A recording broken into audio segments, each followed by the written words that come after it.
Olá, meus irmãos, Pai do Senhor para todos, graças a Deus.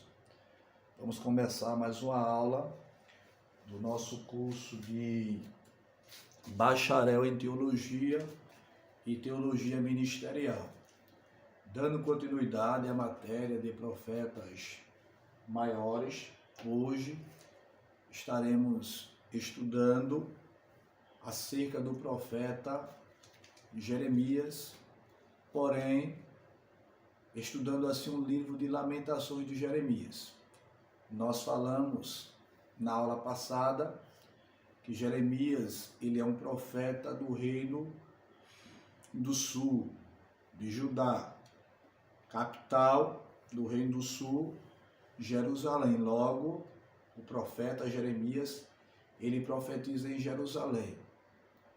Ele profetiza antes do cativeiro babilônico e ele vai presenciar a primeira fase, a primeira invasão babilônica por parte de Nabucodonosor, a segunda invasão e a terceira invasão. Na primeira invasão, Jeremias ele vai presenciar, Nabucodonosor vai vir, vai levar o povo para o cativeiro babilônico, serão levados uma quantidade de aproximadamente entre 9.000 a 10.000 pessoas, incluindo, em primeira instância, a nobreza, o jovem entre 20 anos a 25 anos, irão nessa primeira leva aqueles que nós mais conhecemos, Daniel e seus amigos. O povo não se volta para Deus completamente e Deus permite que depois de um cerco de 18 meses, Jerusalém seja invadida. Então, nesta primeira leva, o templo não será destruído, tá certo? A cidade também não será destruída.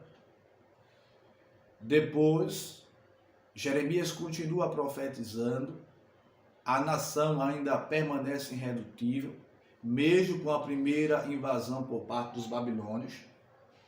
O povo não se volta, torna a dizer, completamente ao Senhor. Então Jeremias, ele continua profetizando, o povo não se rende. Jeremias, ele vai ser considerado o profeta do contra, porque economicamente e politicamente a nação está bem, mas a situação espiritual da nação é lamentável. Aqueles que deveriam fazer a diferença não fez. A monarquia estava corrompida. O sistema profético e sacerdotal corrompido.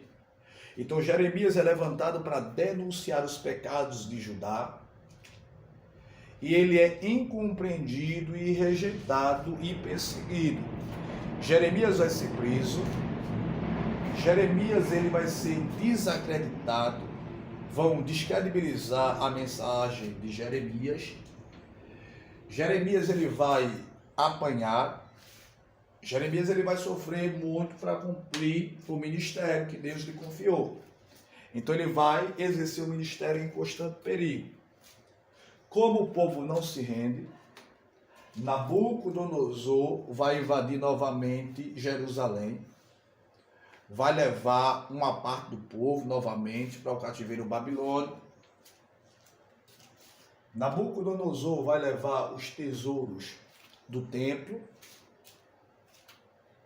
E Jeremias ele continua profetizando. Então perceba que Jeremias ele profetiza antes do cativeiro.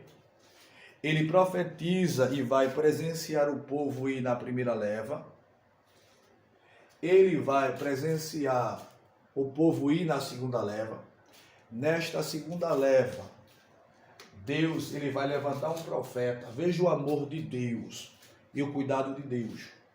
Mesmo o povo não se voltando para Deus completamente, indo para o cativeiro babilônico, Deus agora levanta o profeta Ezequiel para exercer o ministério e orientar o povo que estava dentro do cativeiro. Então o povo recebe a orientação de Deus antes do cativeiro, durante o cativeiro.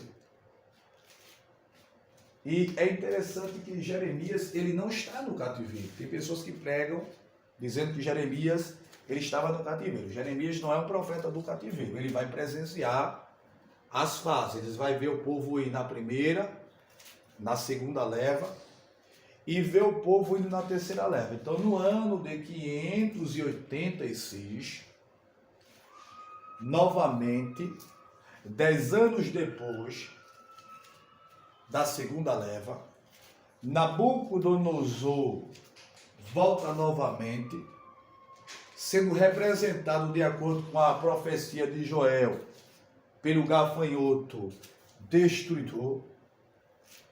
Perceba isso aqui. Ele vai vir e vai destruir completamente a cidade de Jerusalém, vai destruir o templo, a Arca da Aliança, que era símbolo da presença de Deus, ela vai sumir, ninguém sabe aonde ela vai estar. E o que é interessante e precisa estar assim observando é que se cumpre também uma de tantas profecias que profetiza o próprio Jeremias. No capítulo de número 18, Jeremias ele tem a visão, tá certo? Do oleiro trabalhando na olaria, de todo o processo entre trabalhar com barro para fazer o vaso. Quando chega no capítulo de número 19, depois da visão do oleiro trabalhando na olaria com barro, Deus ele dá uma ordem a Jeremias para que Jeremias ele vá no mercado e compre uma botija.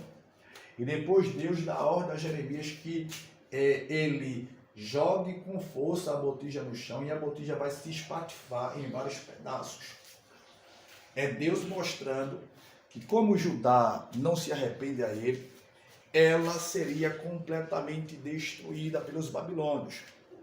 Então é onde se inicia o livro de Lamentações de Jeremias. Este livro ele é chamado em língua hebraica de Eká, é um livro fúnebre.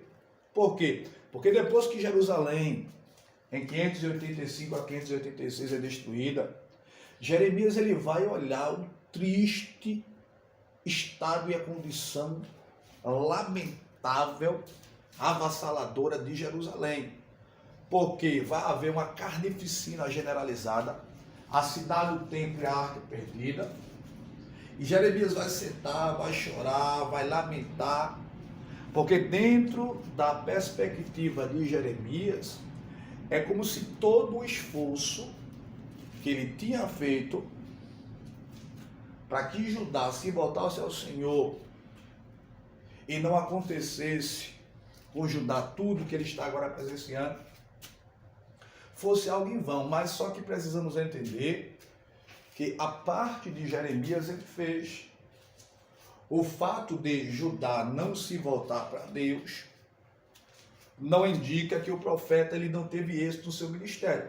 Mas isso vai frustrar Jeremias, porque todo o esforço que ele empregou, todas as perseguições e angústia que ele passou para cumprir o ministério que Deus lhe confiou, gera nele expectativa que a nação voltaria para Deus, mas a nação não volta e o povo vai para o cativeiro babilônico, que é onde começa agora o livro de Lamentações de Jeremias, ok? Então, de acordo com a ordem dos acontecimentos, este livro aí